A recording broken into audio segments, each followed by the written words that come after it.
Hello, you're watching our weekly.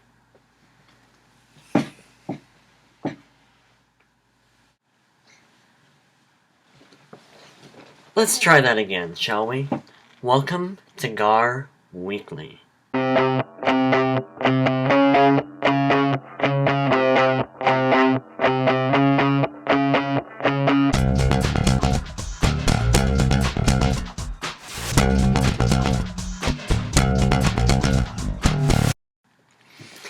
This week, I would like to talk to you a little bit about smoking.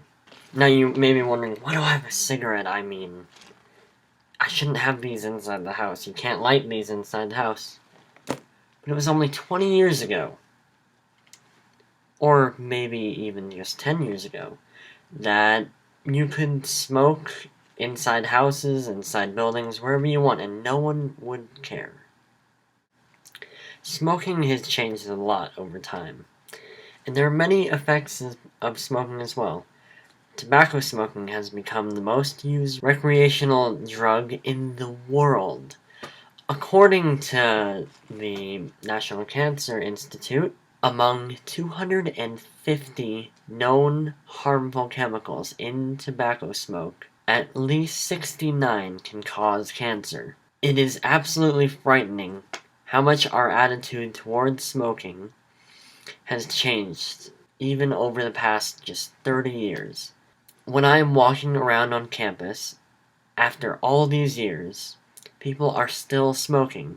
Today, I would like to take this time to inform you about smoking by talking about the history of it.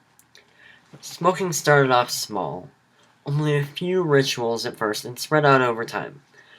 Smoking started off around 5000 BC, where incense were burnt for ancient rituals. Around the beginning of the first millennium, smoking was adopted for pleasure.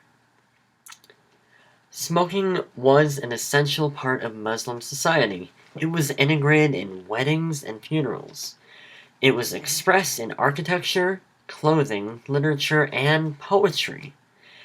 Cannabis smoking was introduced to sub-Saharan Africa through Ethiopia by Indian or Arab traders in the 13th century, spread by the same trade routes as coffee. Tobacco became the prominent form of smoking and was adopted during the beginning of America's birth. In 1612, John Rolfe was credited as the first settler to raise tobacco as a cash crop. In order to meet the growing demand of tobacco, it was grown in quick succession, quickly depleting the land of its resources. The growing demand motivated settlers to settle west. In the 1600s, many smoking bans were attempted, but each one failed. By the mid-17th century, every major civilization had been introduced to tobacco smoking. The United States took tobacco and turned it into an industry. In the 18th century, the English language term smoking was coined, where it used to be called drinking smoke. Growth remained stable until the 1860s American Civil War. This led to the industrialization of tobacco production with the cigarette. James Bonsack made a machine in 1881 to speed the production of cigarettes. Eventually, smoking was found to be harmful to the human body and was considered dangerous. In 1950, Richard Dahl published research showing a close link between smoking and lung cancer. 4 years later, the British doctors a study of around 40,000 doctors over 20 years confirmed the findings of Dahl. As scientific evidence mounted in the 1980s, tobacco companies claimed contributory negligence since the negative effects of tobacco were previously unknown to them. Health authorities sided with this claim until 1988, where they reversed their position. The Tobacco Master Settlement Agreement restricted certain types of tobacco advertisement and required payment for health compensation. This later mounted to the largest civil suit in the U.S. history.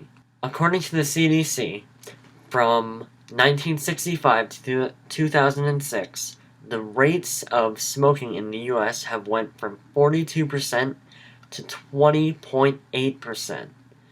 I hope that you feel very informed about the history of smoking. Smoking has definitely changed over the years. Some might say that it can cause cancer, but others say that the only problem is the nicotine and its addictive effects. Tell me, would you smoke this cigarette? Oh yeah, Matt's an idiot.